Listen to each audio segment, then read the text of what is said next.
Traces of civilizations that were born, grew, and then disappeared over the centuries can be found in most countries around the world.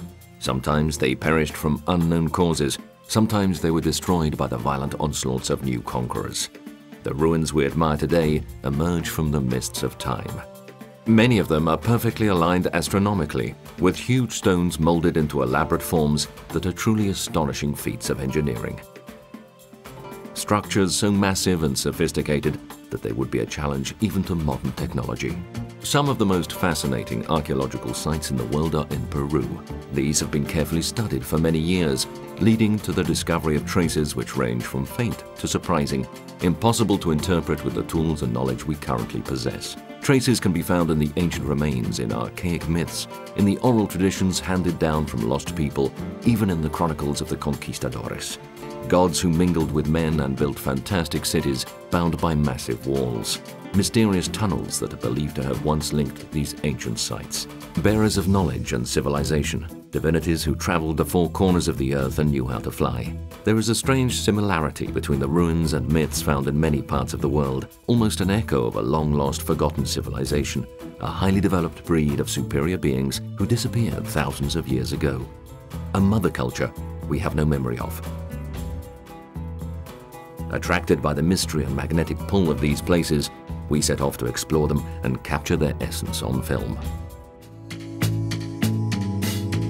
More than a century has passed since the first finding, but the gusty winds of the Paracas Peninsula, about 250 kilometers south of Lima, have not removed traces of the giant drawing carved in the sand. It is called the Paracas Trident or candelabrum. It seems that it was created by the Paracas culture, who inhabited this region between 300 BC and 200 AD. But this is just conjecture. In fact, the few stories which do mention it don't reveal the authors, and neither do they indicate its date of creation.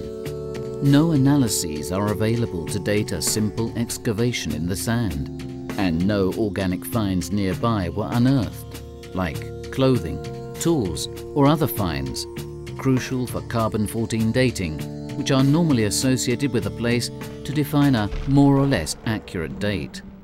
Even its significance is uncertain.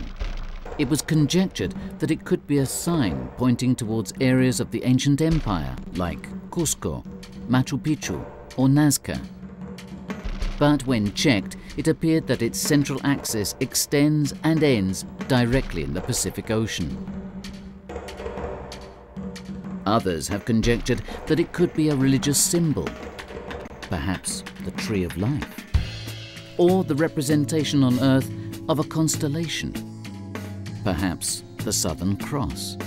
In any case, the almost 200 meters of the central vertical axis, the nearly 120 meters of the horizontal axis, and the 40-degree inclination seem devised to make it visible from a great distance. A signal, therefore, a sort of lighthouse. Arriving from the sea, in fact, it starts to be seen even more than 15 kilometers from the coastline. But arriving from the sky, it can be seen even sooner. According to research by Professor Zechariah Sitchin, one of the world's greatest scholars on Sumerian cuneiform writing and an expert on ancient civilizations, the symbol represents Viracocha and marks the point where the areas visited by the ancient gods start.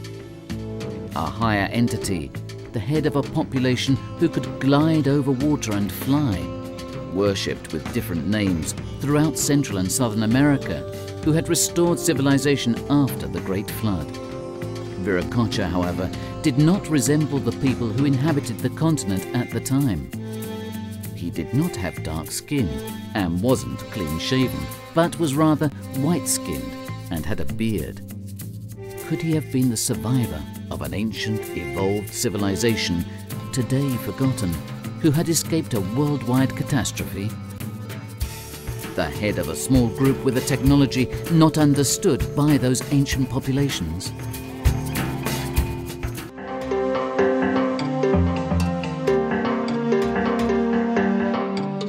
The ancient Paracas population lived around the Candelabrum area, and were simple and peaceful people. They survived on fishing and rudimentary agriculture. They were skilled weavers and created beautiful painted ceramic ware. This lifestyle, however, is in sharp contrast to the practice they are mostly known for: drilling and deforming skulls.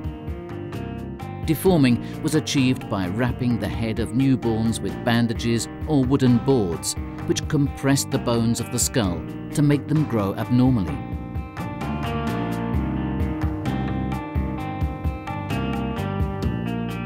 This custom must have caused much pain. Nevertheless, it was practiced for an extremely long time, and it also spread to more distant lands like Egypt, Malta, and Central America.